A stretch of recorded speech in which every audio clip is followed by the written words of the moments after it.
देखेंगे अब इस पार्ट जो एक कुत्ता और एक मैना, ये पार्ट है। इसमें कुत्ता क्या रोल करता है और मैना क्या करती है, ये भी आपको थोड़ा शॉर्ट में समझा देते हैं। एक तो लेखक परिचय कर देते हैं, उसके बाद में हम समझा देते हैं। तो यहाँ देखते हैं लेखक जो परिचय है, हजारी प्रसाद द्विवेदी। हजारी प्रसाद द्विवेदी, इनके लेसन भी पहले पढ़े थे अपन ने।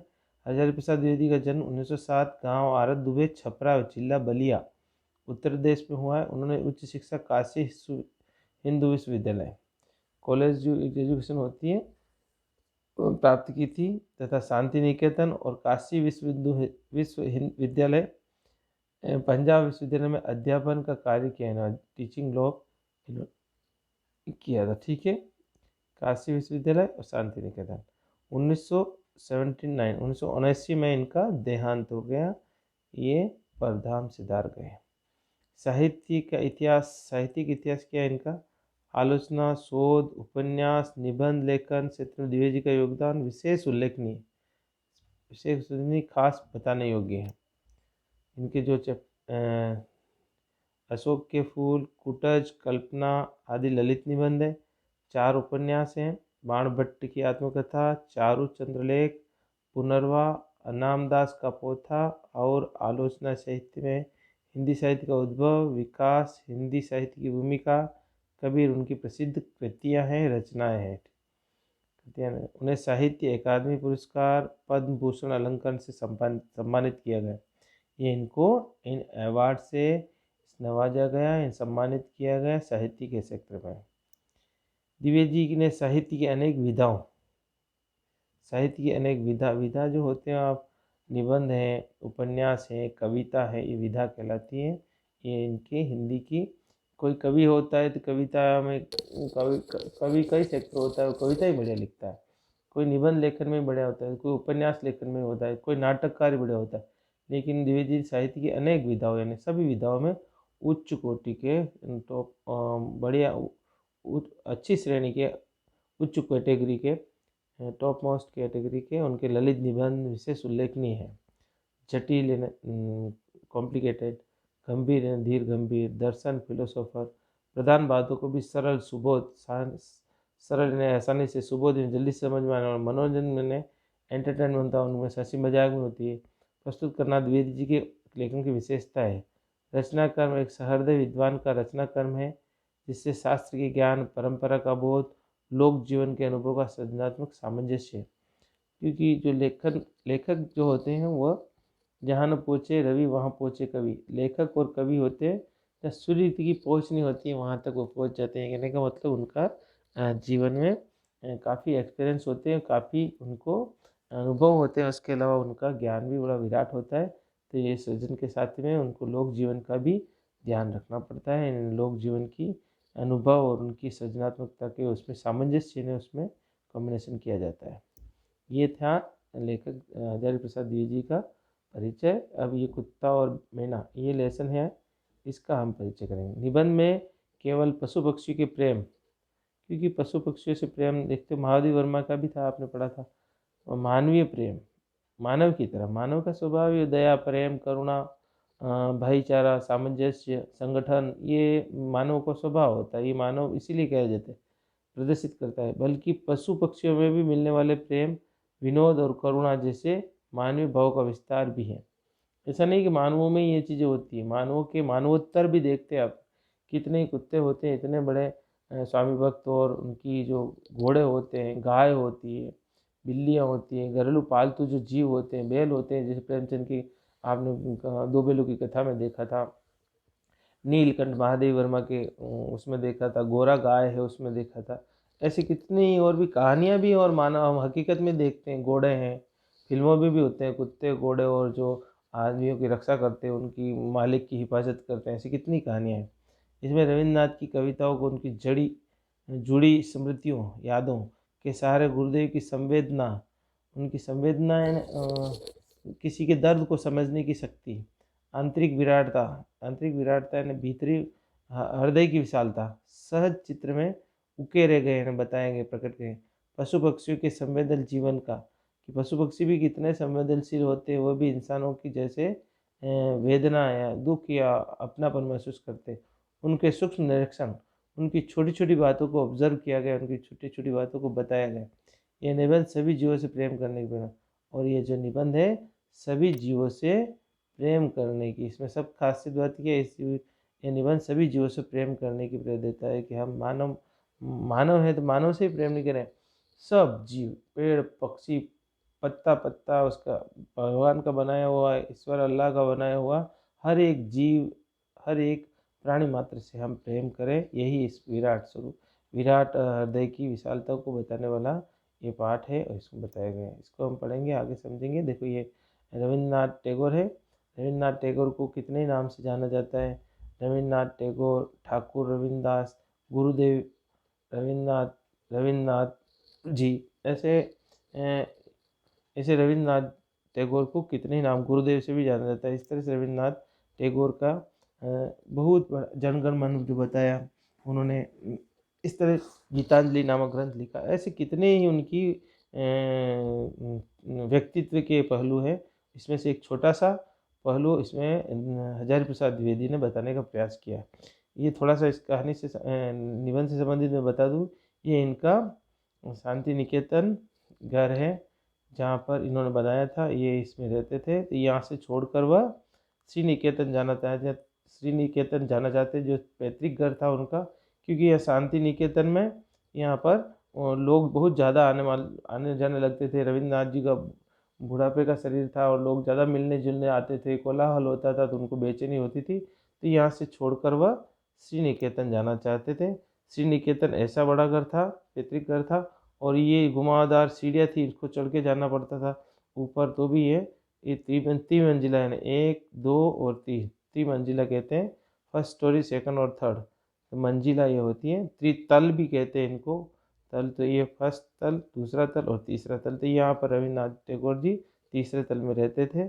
जाकर उनको बड़ा अच्छी खुली हवा लगती थी और उनका मन लगता था। तो यहाँ पर वो तीसरे तल पे रहते थे, गए थे। ये रविन्द्रनाथ टैगोर तीसरे तल पे रहते हैं। इनका थोड़ा सा जो फोटो होता है मैंने उसको बताने का प्रयास किया है।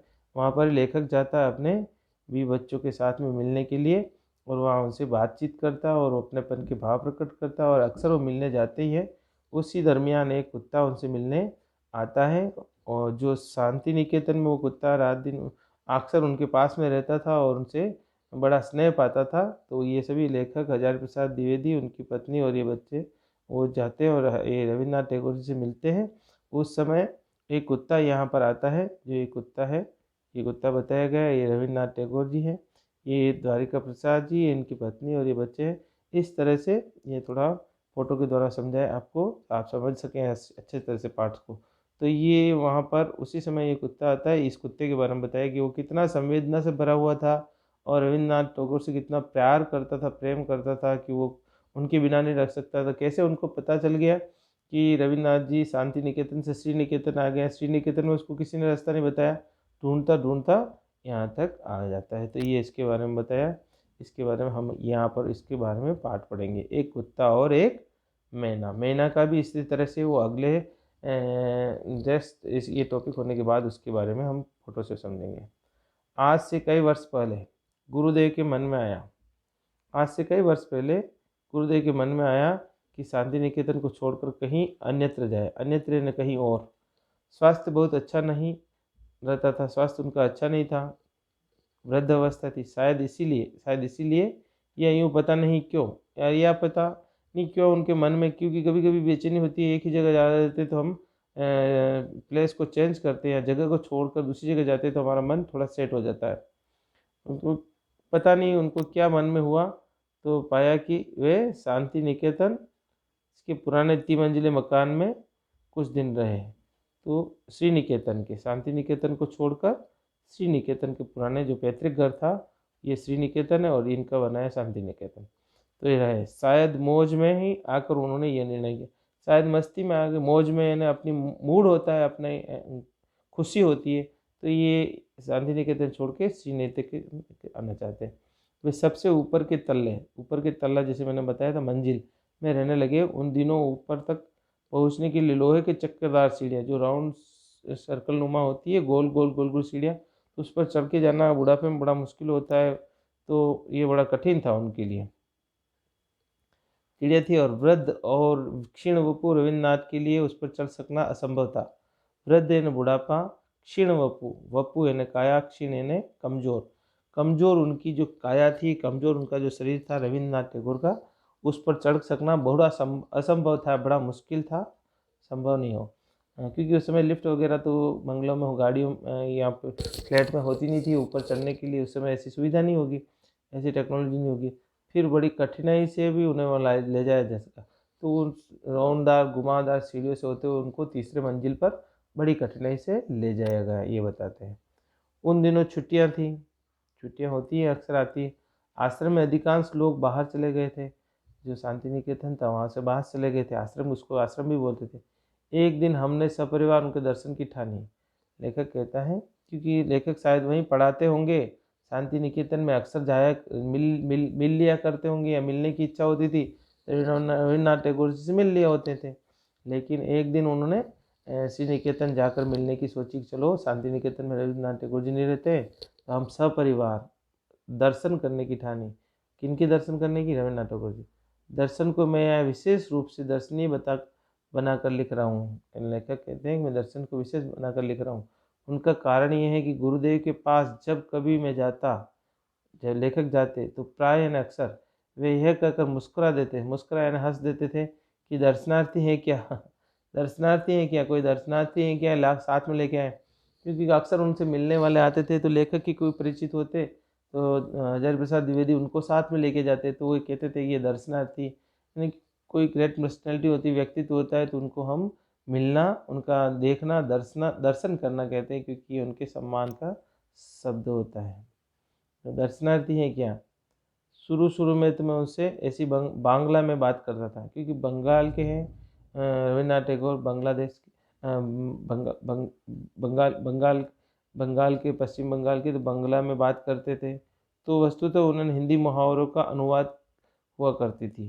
किसी बाहर की अतिथि को जब वे उनके पास ले आता, तो वे कहा करते थे, एक भद्र लोक आप आपनार दर्शनेर जन्य ऐसे छेन। मतलब बांग्ला में लिखा हुआ शब्द है कि एक भद्र पुरुष को, या एक व्यक्ति, भद्र पुरुष आपके दर्शन करना चाहते हैं, या मैं आपकी दर्शन की आज्ञा चाहते हूँ। यह बात हिंदी में जितनी प्रचलित थी उतनी बांग्ला में नहीं। तो जो इसके मुहावरे का अर्थ जो हिंदी में हम जो कहते हैं, नहीं, आपके दर्शन की हम अपेक्षा रखते हैं, हम दर्शना अभिलाषी है, ये हिंदी में हमारा प्रसिद्ध है। ऐसी किसी दूसरी लैंग्वेज में हम ट्रांसफ़र करेंगे तो उसका इतना इफेक्ट नहीं पड़ेगा, उसको इतना इम्प्रेस नहीं पड़ेगा। तो यही बात इसमें थी। ये बांग्ला में किया तो इसको ज़्यादा इम्प्रेस ही नहीं होती, लेकिन हिंदी में बोलते हैं कि हम आपके दर्शनाभिलाषी है, तो ये ज़्यादा इफेक्टिव होती है। तो उसका अर्थ यही बताया कि मैं, हम आपके दर्शन के अभिलाषी हैं। इसलिए गुरुदेव जरा मुस्कुरा देते थे। बाद में मुझे मालूम हुआ कि मेरी यह भाषा बहुत अधिक पुस्तकी है। पुस्तकी यानी एकदम यूँ लगती है जैसे कोई विद्वान बोल रहा हो। गुरुदेव ने उस दर्शन शब्द को पकड़ लिया, दर्शन शब्द को पकड़ लिया। इसलिए जब कभी भी मैं असमय यानी कभी भी ऐसे अचानक से चला जाता था, पहुंच जाता था, तो वे हंसकर पूछते थे कि दर्शनार्थी लेके आए हो क्या?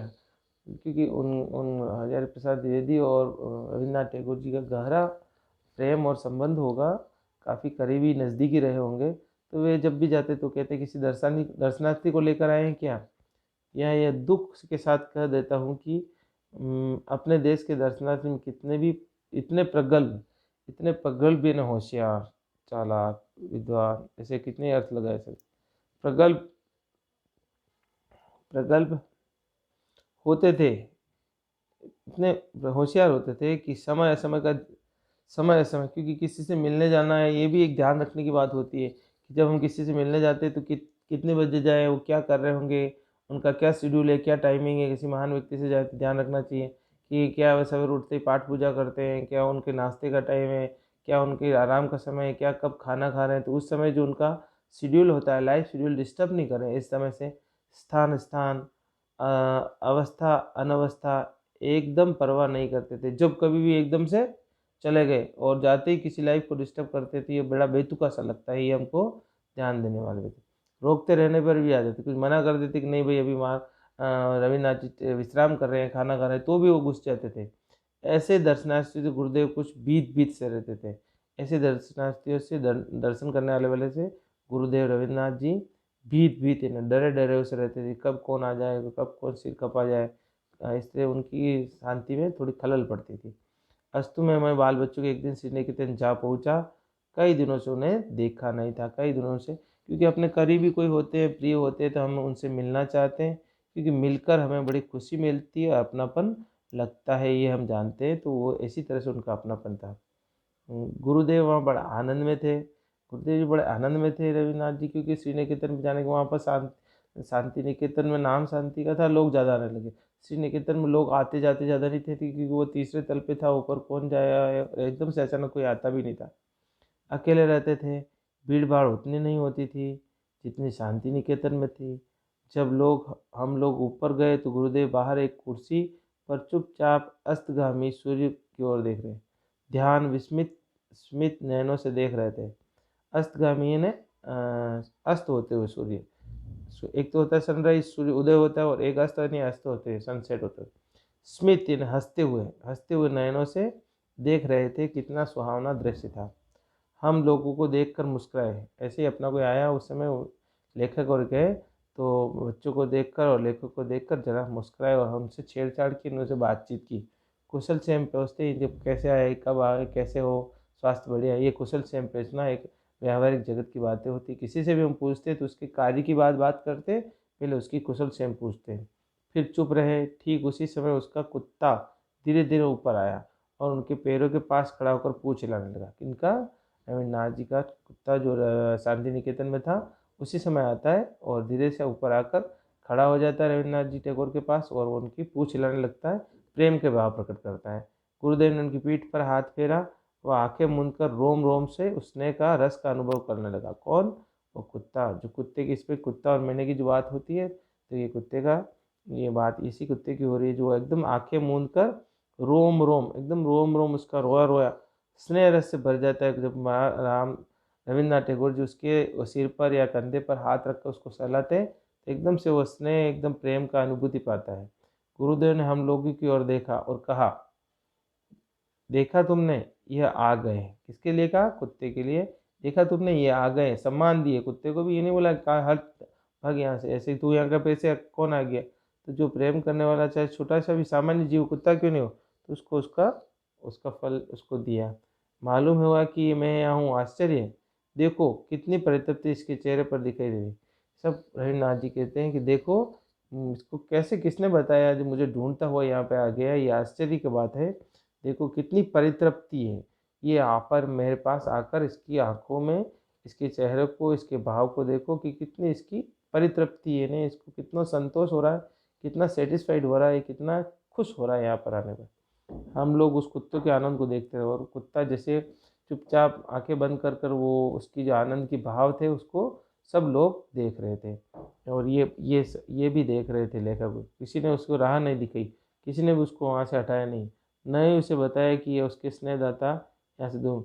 किसी ने भी उसको हटाया नहीं रास्ते में आते समय, और किसी ने भी उसको ये नहीं बताया कि उसके स्नेहदाता है, स्नेहदाता है, स्नेह देने वाले रविन्द्रनाथ टैगोर यहाँ से 2 मील दूर है। शांति निकेतन से श्री निकेतन 2 मील दूर था, फिर भी वह वहाँ पहुँच गया कुत्ता। इस कुत्ते को लक्ष्य करके उन्होंने आरोग्य, जो कहा, एक कविता की श्रृंखला है, उस भाव की एक कविता लिखी थी। प्रतिदिन प्रातःकाल यह भक्त कुत्ता स्तब्ध होकर आसन के पास तब तक बैठा रहता जब तक अपने हाथों से स्पर्श से उसका संग स्वीकार नहीं करता।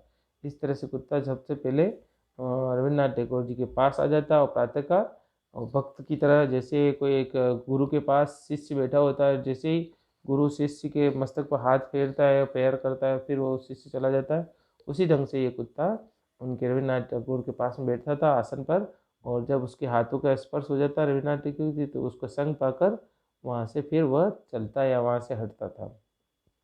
इतनी सी स्वीकृति पाकर ही उसके अंग अंग में आनंद का प्रभाव उठता था। इतनी सी स्वीकृति पाकर उसके अंग अंग का आनंद का प्रभाव उठता था, यानी उसके आनंद में एकदम से प्रेम रस से प्रभाव होने लगता था। वाक्यहीन प्राणी लोक में सिर्फ यही एक जीव अच्छा बुरा सबको भेद कर संपूर्ण मनुष्य को देख सका है, वह आनंद को देख सका है। जिससे प्राण दिया जा सकता है, जिसमें एहित कोई प्रेम ढाल दिया जा सकता है, जिसकी चेतना असीम चैतन्य लोक में राह दिखा सकती है। जब मैं यह मूक हृदय का प्राणपय आत्मनिवेदन करता हूँ, जिससे यह अपनी दीनता बताता रहता है, तब मैं सोच नहीं पाता कि उसमें सहज बोध मानवता का है। इसलिए आप समझ रहे होंगे कि इस तरह कोई भी मूक या कोई भी ऐसा प्राणी जिसको हम ज़्यादा मानव होने का सबूत नहीं है, मानव की कैटेगरी में नहीं आता, लेकिन ऐसे प्राणी भी जो दूसरे हैं, पशु जगत में भी हैं, पक्षी जगत में भी, उनको भी उनमें भी इतना दया प्रेम करुणा होता है। तो ये सभी ये संपूर्ण मनुष्य देख सकता है, आनंद में देख सकता है, जिसे प्राण दे अहेतु प्रेम ये देख आया, जिसके प्रति हमारी कोई लालच न हो, लोभ न हो, बिना बात ही अहेतु प्रेम जिसको कहते हैं, जिसके हमारे रिटर्न कुछ नहीं चाहते हो, बेवजह इससे प्रेम करते हो, वैसा प्रेम उस कुत्ते का स्वामी के प्रति था, रविन्द्रनाथ टैगोर से था। क्योंकि वो कुछ खिलाते नहीं, कुछ देते नहीं, लेकिन उसके प्रेम बड़ो दिल से करते। जब मैं ये मूक हृदय का प्राण आत्मनिवेदन देखता हूँ, मूक हृदय का कुत्ता आता, मूक चुपचाप बैठ जाता और प्राणपण दिलो जान से वो अपना आत्मनिवेदन करता था कि स्वामी खाली मुझे प्रेम से सलाह दो, और दीनता बताता, अपनी छोटी सी दीनता है ना, एकदम छोटापन बताता कि मैं आपके सामने कुछ नहीं। दीनता बताने का भाव ये होता है कि हम अपने आप को ईगोलेस समझे, अहंकार शून्य हो जाए। तो यही उसके भाव हैं, यही उसमें बताया गया है। तो इस तरह से हम थोड़ा सा और पढ़ लेते हैं, फिर अगली बार पढ़ेंगे। तो मूल्य आविष्कार करता है, इसकी भाषाहीन दृष्टि की करुण व्याकुलता को कुछ समझती हैं, उसे समझा नहीं पाती हैं। मुझे इस सृष्टि में मनुष्य का सच्चा परिचय समझा देती है। इस प्रकार कवि की मर्मभेदी दृष्टि में इस भाषाहीन प्राणी की करुण दृष्टि के भीतर उस विशाल मानव सत्य को देखा है जो मनुष्य के अंदर भी नहीं देख पाता है। इस तरह से कवि कहते हैं कि मैंने उस छोटे से एक तुच्छ कुत्ते के जीव में मैंने उसमें इतनी करुणता, व्याकुलता और ऐसा सच्चा परिचय देखा है। कवि की मर्मभेदी यानी दिल को छू जाने वाली ऐसी भाषाहीन, बिना भाषा के ही वो इतनी दिल की बात उसकी चेहरे के भाव से हम समझ जाते हैं। उसके विशाल मानव सत्य में नहीं, इसका विशालता जो है मानव के भी इस व्यक्तित्व में नहीं देखा जाता। अधिकतर मानव भी मनुष्य के अंदर भी ऐसी निष्कपट प्रेम नहीं देखा जाता है जैसा उस कुत्ते में था। ऐसा यहाँ तक हम पढ़े हैं। इसके आगे हम थोड़ा सा और पढ़ लेते हैं। मैं जब यह कविता पढ़ता हूँ तब मेरे सामने श्री निकेतन के त्रितल्य की वह घटना प्रत्यक्ष ही हो जाती है। आचार्य प्रसाद द्विवेदी जब ये कविता है उसकी पढ़ते, ये पूरी कविता के बोलते, आरोग्य में जो छपी हुई थी, ये जो पहले वाला बताया था, तो उसकी श्री निकेतन के त्रितल्य पर जब वो जाते थे तो वो प्रत्यक्ष उन्होंने जब ये देखा था कुत्ता उसके सामने रविन्द्रनाथ जी के सामने आता और वो उनसे इतना प्रेम करता, तो ये प्रत्यक्ष इन्हें सामने सी घटना है ऐसा वह एकदम महसूस करने लगे। आँख मूंद कर अपरिमित सीम, अपरिसीम इन्हें जिसकी कोई सीमा न हो, ऐसा आनंद वो महसूस करते थे कि वो मूक हृदय का प्राण पर आत्मनिवेदन मूर्तिमान हो जाता था। वो मूक हृदय यानी चुपचाप बोल कुत्ते और जीवों के ऐसे पशुओं के जीव तो नहीं रही, तो मूक हृदय से दिल की अंदर की गहराइयों से वो प्राण, दिल की गहराइयों से प्राणपण से आत्मनिवेदन यानी अपनी आत्मा को जो निवेदन किया जाता है अपने स्वामी के प्रति, वो मूर्तिमान हो जाता है, दिख दिख पड़ता है एकदम से। किसको? इन कविता को पढ़कर हजारी प्रसाद द्विवेदी को। उस दिन मेरे लिए वह एक छोटी सी घटना थी। उस दिन तो उसके सामने छोटी सी कविता थी, घटना थी हजारी प्रसाद द्विवेदी, लेकिन अब ये कविता पढ़ते तो एकदम बहुत बड़ी लगती है। आज वो विश्व की अनेक महिमाशाली घटनाओं की श्रेणी में बैठ गई हैं, लेकिन आज जब उनको देखते हैं तो एक बड़ी महिमाशाली घटना, क्योंकि किसी व्यक्ति के, महान व्यक्ति के जाने के बाद ही उसके छोटे छोटे काम हमें लगते हैं कि अरे इतने प्रेम, करुणा और दया और महानता से भरे हुए थे। बात इस प्रसंग में उल्लेख की जा सकती है जब गुरुदेव का चिता भस्म कोलकाता से आश्रम में लगा। जब गुरुदेव चल बसे थे तो उनके चिता भस्म को एक मटके में भरकर कोलकाता लाया गया था। तो उस समय भी यही बात आई थी, तो यही उसके बारे में लाए गए थे। उस समय न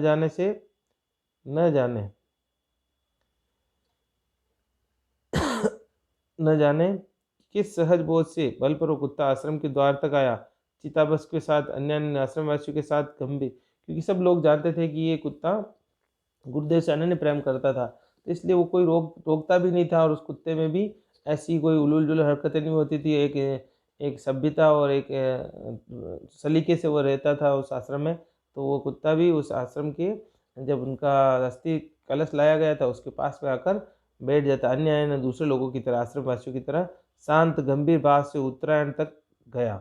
उत्तरायण तक जब सूर्य की उत्तर दिशा हो जाती है और उसको कलश को विसर्जित करते हैं, आचार्य सीति मोहन सन सबक आगे थे। उन्होंने मुझे बताया कि वह चिताभस्म के कलश के पास थोड़ी देर चुपचाप बैठा भी रहा।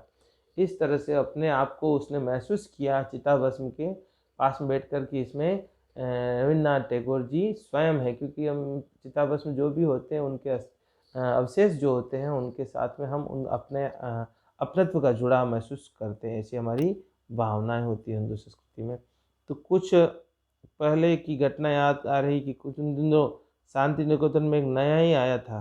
गुरुदेव भी अभी उतना दृष्ट नहीं हो पाया